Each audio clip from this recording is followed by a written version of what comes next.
हैं Piper Sarika advisers के founder और एमडी अभय अग्रवाल। अभय जी, बहुत शुक्रिया आपका समय देने के लिए सर। गुड मॉर्निंग अभय सर। एक रेंज में फंस गया है बाजार और थोड़ा दिशा की तलाश करता हुआ लग रहा है। यहां से बाजार में आगे की तेजी के लिए आपके हिसाब से ट्रिगर्स क्या बनेंगे? बाजार किन चीजों का इंतजार कर रहा है? जी, गुड मॉर्निंग अभिषेक। देखिए, सिर्फ एक ट्रिगर चाहिए मेरे हिसाब से। मार्केट जहां पे जो रेंज में, जैसे आपने बात करी, फंसा हुआ है, ब्रेकआउट नहीं कर पा रहा है, डिस्पाइट द फैक्ट कि जो हमने देखा अर्निंग्स पिछले क्वार्टर की काफी डिसेंट थी। इस क्वार्टर भी मेरी उम्मीद है जो इस क्वार्टर की अर्निंग्स आएंगी अगले महीने से, वो भी हम देखेंगे पॉजिटिव ट्रेंड को कंटिन्यू करेंगी।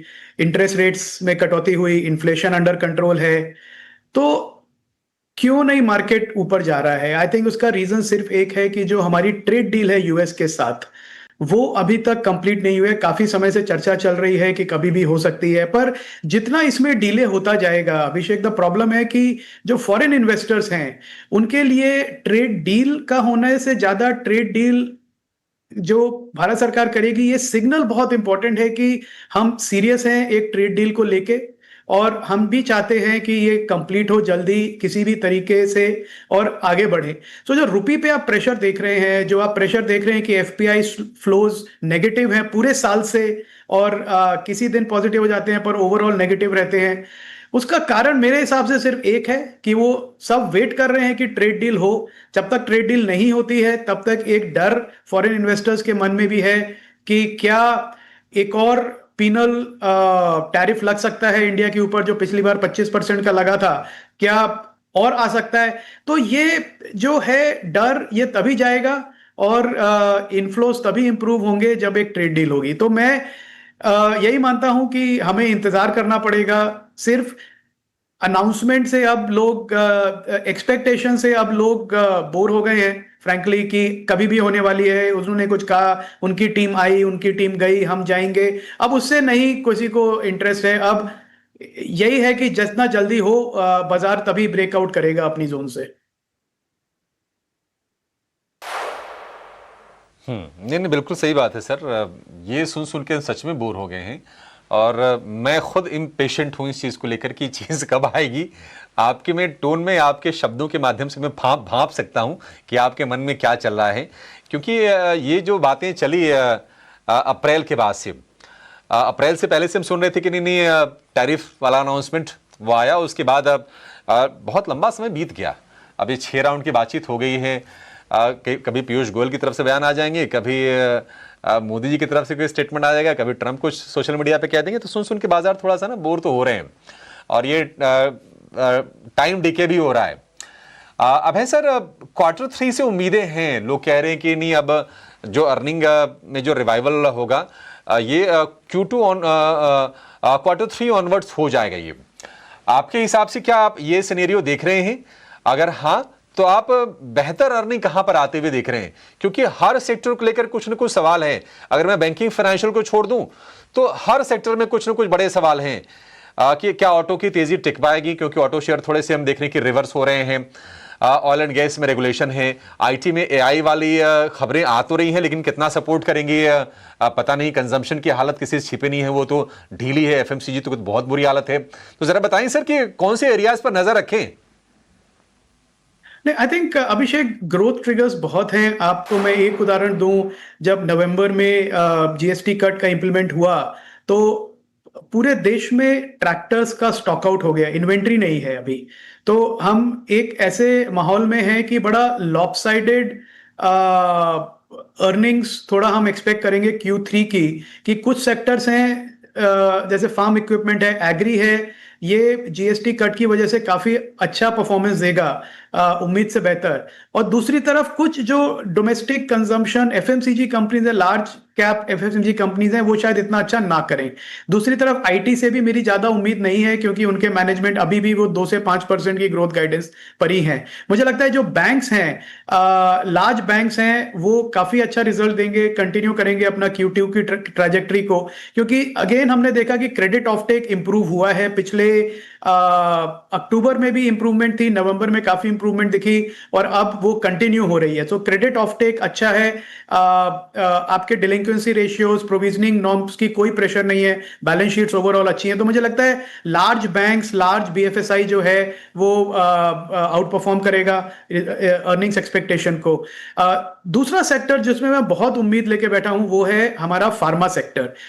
मुझे लगता है जो जिन कंपनीज ने एक्सपोर्ट ड्रिवन मॉडल बनाया, इनोवेशन को बैक करके, जेनरिक कंपनीज तो अच्छा करेंगी, पर जो सीडीएमओ कंपनीज हैं उनको भी रूपी डेप्रिसिएशन का पूरा बेनिफिट मिलेगा। तो आप मार्जिन एक्सपेंशन देखेंगे जो कि ड्रिवन है रूपी डेप्रिसिएशन का, जो हमने देखा शार्प रूपी डेप्रिसिएशन पिछले क्वार्टर में, इस क्वार्टर में ऑलमोस्ट 4% का हुआ है, तो वो मार्जिन को ऐड करेगा सारे फार्मा एक्सपोर्टर्स को। सो आई थिंक और जो एक बड़ा इमर्जिंग सेगमेंट है जिसपे जो अभी भी छोटा है पर मुझे लगता है अगले 2 साल में काफी बड़ा बनेगा, वो है हमारा स्पेशलाइज्ड ऑटो एंसिलरी कंपनीज जो हैं। मुझे लगता है कि वो काफी इनोवेटिव काम कर रही हैं। वो सिर्फ एक कन्वर्टर जो होते थे पहले की, कमोडिटी को लिया, एल्यूमिनियम को लिया और उसको कन्वर्ट करके कुछ फोर्जिंग कास्टिंग बना दी, अब उसके वो काफी ऊपर आ गए हैं। और जो ये कंपनीज काफी ग्लोबल लेवल का इनोवेशन कर रही हैं, ग्लोबल कस्टमर्स के साथ काम कर रही हैं। सो आई थिंक इन्वेस्टर्स थोड़ा पेशेंस रखें तो जो नरमी है मार्केट में उसको आप एक्चुअली अपने फायदे के लिए यूज कर सकते हैं इस समय, ऐसे ग्रोथ स्टॉक्स को ऐड करके जो क्लियरली अगले 2 से 3 साल तक 30-40% भी अपना टॉप लाइन ग्रो करेंगे।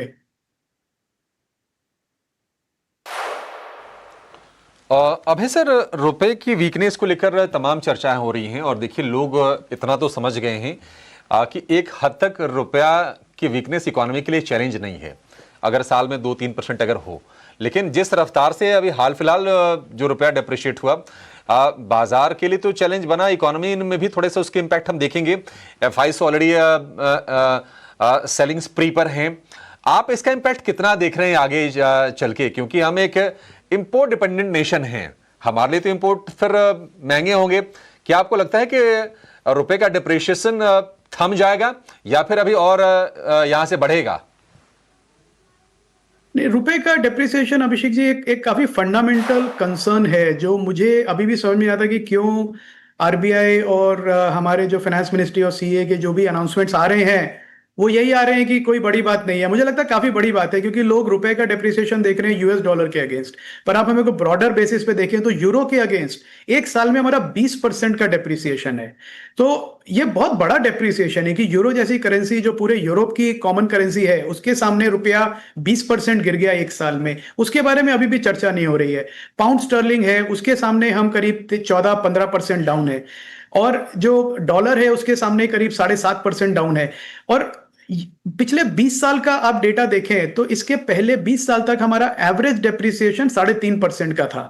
पर जो ये शार्प डेप्रिसिएशन हुआ है, और अब आरबीआई आई एम श्योर अपनी तरफ से एक रेंज में कंट्रोल करने का कोशिश करेगा, पर ये भी एक और रीजन है अभिषेक जो फॉरेन इन्वेस्टर्स को डराता है कि अगर आप एक यूरोप बेस्ड फॉरेन इन्वेस्टर थे, एफपीआई थे, जिन्होंने यूरो में पैसा लेके अपने इन्वेस्टर से रुपी में इन्वेस्ट किया इंडियन मार्केट में, तो आप ऑलरेडी करेंसी बेसिस पे 20% का लॉस लेके बैठे हैं। और ऐसे इन्वायरमेंट में जहां पे कि आपका मार्केट भी कोई ग्रेट परफॉर्मेंस नहीं दिखा रहा है, सो ये नॉट ओनली फ्रॉम इंपोर्ट और एक्सपोर्ट के बेसिस पे अभिषेक, बट ऑल्सो फॉरेन कैपिटल जो देश में आती है या आना चाहती है, अगर वो इस तरह के मार्क टू मार्केट लॉस लेंगे 20% का सिर्फ करेंसी डेप्रिसिएशन पे, तो मुझे लगता है उनका कॉन्फिडेंस भी थोड़ा हिलेगा कि क्या ये इंडिया में as a currency risk build करके क्या ये एक लुक्रेटिव मार्केट है इंडिया में आने के लिए।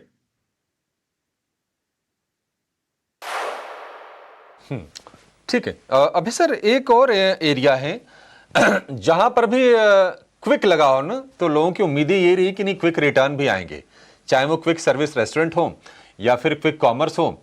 और ये क्विक कॉमर्स वाली कंपनीज ने रिटेल में काफ़ी डिस्ट्रप्शन भी पैदा किया। मतलब आप ट्रेंट देखिए या फिर डीमार्ट देखिए, ये शेयर भी टूट गए और बाकी ये तो अब निवेशकों को थोड़ा परेशान कर ही रहे हैं। वैल्यूएशंस अभी भी काफ़ी ज़्यादा हाई हैं। तो आप इस सेगमेंट को कैसे देख रहे हैं? क्यूएसआर और क्विक कॉमर्स, इन दोनों पर आपसे राय चाहिए। क्या आगे पैसे बना के देंगे शेयर इसमें? ये दोनों को सेपरेट करते हैं अभिषेक। एक तो देखते हैं ब्रिक एंड मोटर बिजनेस, जैसे आपने दो कंपनीज का नाम लिया, ट्रेंट और डीमार्ट, एवेन्यू सुपरमार्ट जैसी कंपनीज हैं। इन्होंने बहुत बड़ा नेशनल लेवल का एक प्रेजेंस बनाया है और लीडरशिप ली है अपने स्पेस में, और काफी डिफेंसिबल बिजनेस मॉडल्स हैं जो मुझे पूरी उम्मीद है कि ग्रो करेंगे ईयर ऑन ईयर और मार्जिन्स भी मेंटेन करेंगे। प्रॉब्लम इनमें ये हुई कि इनकी while companies are amazing, excellent, बहुत ही अच्छी कंपनीज हैं, जो वैल्यूएशन है वो because of excitement of investors बहुत हाई जोन में चला गया। इस जोन में चला गया कि अगर आप उसको भी ले लें तो आप शायद 4-5 साल तक कुछ रिटर्न ना बना पाए। तो जो करेक्शन है, आई थिंक अब वो थोड़ी सैनिटी आ रही है वैल्यूएशन में। आप ग्लोबल लेवल पर भी देखें, यूएस में और डेवलप्ड मार्केट्स में, इवन इन चाइना में, ये ब्रिक एंड मोटर बिजनेसेस इतने हाई वैल्यूएशन पे ट्रेड नहीं होते जितने इंडिया में होते हैं। तो मुझे लगता है ये जो थोड़ा वैल्यूएशन में करेक्शन हुई है, अभी भी मुझे लगता है ये बाइंग अपॉर्चुनिटी नहीं है, क्योंकि अभी भी वैल्यूएशंस महंगे हैं। मुझे लगता है ज्यादा से ज्यादा 2-3 साल भी अगर कोई इन्वेस्टर रखे उसको नुकसान नहीं होगा, पर मुझे ज्यादा रिटर्न की उम्मीद नहीं है इनसे, क्योंकि एक ये स्क्वायर फुटेज ड्रिवन मॉडल है कि कितना आपका स्क्वायर फुट का प्रेजेंस है, उसमें आप कितना बेच पाएंगे।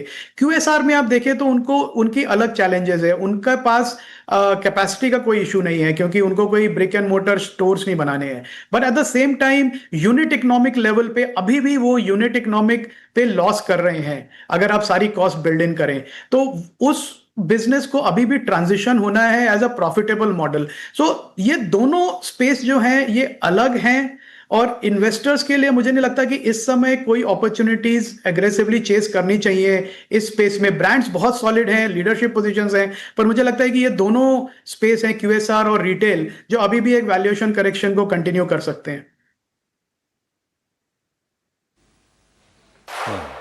ठीक है, वैल्यूएशन करेक्शन अभी और हो सकता है, और अभी भी मतलब गिरावट के बाद भी वैल्यूएशंस काफ़ी ज़्यादा हैं। अच्छा, बहुत सारे लोगों के मन में अभी सर उठ रहा होगा, आपने कई बार ना ब्रिक एंड मोटार का आपने जिक्र किया, लोग सोच रहे हैं कि अच्छा ये क्या चीज़ है। मैं दर्शकों को भी बता देता हूँ कि वो बिजनेसेस जिनकी की फिजिकल प्रेजेंस होती है, जहाँ पर जो बिजनेसेस होते हैं, जो कारोबारी होती हैं, फेस टू फेस अपने ग्राहकों से डील करते हैं, चाहे प्रोडक्ट के लिए या सर्विसेज के लिए, उनको ब्रिक एंड मोटार मॉडल कहा जाता है। अभी सर बहुत शुक्रिया आज हमें समय देने के लिए और विस्तार से इन तमाम मुद्दों पर बातचीत करने के लिए।